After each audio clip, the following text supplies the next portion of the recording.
เมืองกะลืมแขวงเซกองได้รับผลกระทบหนักมีจำนวน52บ้านมี4ตาแสงมี 4,072 ครอบครัวพลเมือง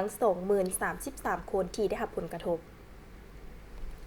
ตามการรายงานของคณะกรรมการปกครองแขวงเซกองในวันที่22สิงหาคมนี้เกี่ยวกับสภาพผลกระทบและผลเสียหายจากภัยพิบัติทางธรรมชาติในช่วงเดือนกรกฎาคมสิงหาคมปี2026จากอิทธิพลของลมพายุเกิดขึ้น2ครั้งเหตุให้เกิดมีฝนตกหนักติดต่อกันหลายวันพร้อมทางมีลมพัดแรงกวมเอาพื้นที่4ตัวเมืองของแขวงเซกองส่งผลให้เกิดน้ำป่าไหลซุน้ำท่วมอ่างและดินเซาะเจือนเฮือนอยู่อาศัยเนื้อที่ผลิตกสิกรรมไร่นาสวนเลี้ยงสัตว์เครื่องปลูกของฝางเสียหายอย่างหนักส่งผลกระทบต่อชีวิตการเป็นอยู่ของประชาชนโดยเฉพาะเมืองกะลืมได้รับผลกระทบหนักมีจำนวน52บ้านมี4ตาแสงมี 4,072 ครอบครัวพลเมือง 20,033 คนหญิง 9,915 คนนอกจากนั้นพื้นฐานโครงสร้างเส้นทางคมนาคมระบบไฟฟ้าการสื่อสารโทรคมนาคมโดยนับแต่ต้นเดือนกรกฎาคมเป็นต้นมาได้รับผลกระทบซึ่งในระยะที่1มี3เส้นทางได้รับความเสียหายประเมินมูลค่า436,943,084 กีบรวมมีเส้นทาง7501ดินเจือน15จุดทางใกล้ขาด2จุดห้องลึก3จุดอุดตัน10จุดดินบวม7จุดเส้นทางเมืองกะลืมใหม่หาบ้านจอกมีดินเจือน1จุดทางใกล้ขาด1จุดห้องลึก13จุดอุดตัน11จุดดินบวม15จุดเส้นทาง7511ดินเจือนหลายจุดถนนภายในเมืองเป็นขุมฟุตบาทยุบเหล็กตะแกรงเสียหายหลายจุดเสาไฟฟ้าหักล้มหลายต้นตามแล้วสายส่งแขวงหาเมืองกะลืมใหม่อยู่ระหว่างเก็บกำข้อมูลในระยะที่2วันที่19หา21สิงหามี3เส้นทางที่ได้รับผลกระทบคือเส้นทางกะลืมใหม่หาบ้านจอกหาบ้านสองคอนหาบ้านจริงบ่สามารถสัญจรได้เส้นทาง7501ดินเจือนเป็นวงกว้างเขตหงเลือยหัวถึกน้ำซุเส้นทางเมืองเก่ามีดินเจือนเฮ็ดให้การสัญจรไปมาบ่ได้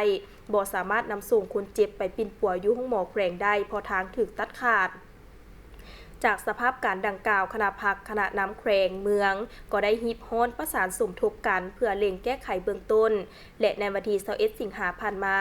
ท่านสายคำแก้วบุญปานเลขาพรรคเมืองหัวหน้าคณะสมาชิกสภาประชาชนแขวงประจำเขตเลือกตั้งเมืองกะลืมพร้อมด้วยคณะนำและบรรดาข้าราชการที่เกี่ยวข้องได้นำพาพนักงานรัฐกรสมาชิกสาวหนุ่มแม่หญิงกำลังป้องกันชาติป้องกันความสงบได้ลงติดตามสุขยูและร่วมกับพ่อแม่ประชาชนบ้านอ้อมข้างซ่อมแปลงเส้นทางสุกเสริญเริ่มจากเมืองกะลืมใหม่หาบ้านจริงซึ่งได้เริ่มระดมกำลังตัดเฮ็ดขัวเลียนลำเพื่อวางใส่บอนที่ถึกน้ำเสาะเจือนและนำไส้รถไถดุดกวดขี้ดินเจือนออกจากเส้นทางเพื่อเฮ็ดให้รถจักรสามารถสัญจรไปมาได้ทั้งนี้คณะนำเมืองกะลืมก็จะสืบต่อประสานสมทบกับบรรดาข้าราชการที่เกี่ยวข้องทั้งขันเมืองและขันแขวงเพื่อเร่งแก้ไขและฟื้นฟูเส้นทางให้กลับคืนสู่สภาพปกติโดยไวนอกจากนี้เมืองดักจึงก็ได้รับผลกระทบเช่นเดียวกันซึ่งมีเส้นทาง7เส้นคือทางเลขที่7620แต่ตัดคือหาบ้านต่างบง43กิโลเมตรทางเลขที่7725แต่แยกทาง 16B บ้านดักเสงหาบ้านจ่าลิง14กิโลเมตรทางเลขที่7519แต่บ้านดากกวางหาบ้านดากมี19กิโลเมตรเส้นทางแต่บ้านดากจางหาบ้านก่อนยง11กิโลเมตรเส้นทางแต่บ้านดากดินหาบ้านตินตึมเมืองกะลืมรวม71กิโลเมตรเส้นทางแต่บ้านดากดินหาบ้านต่างตะลัง32กิโลเมตรเส้นทางแต่บ้านดากมันหาบ้านดากป๋าหาบ้านบ่งน้อยบ่งใหญ่93กิโลเมตรสำหรับเมืองละมามและเมืองท่าแตงยังบ่ทันมีรายงานข้อมูลผลกระทบและความเสียหายเนื่องจากยังอยู่ในขั้นตอนการเก็บกรรมและสรุปสั่งรวมข้อมูลจากบรรดาข้าราชการที่เกี่ยวข้อง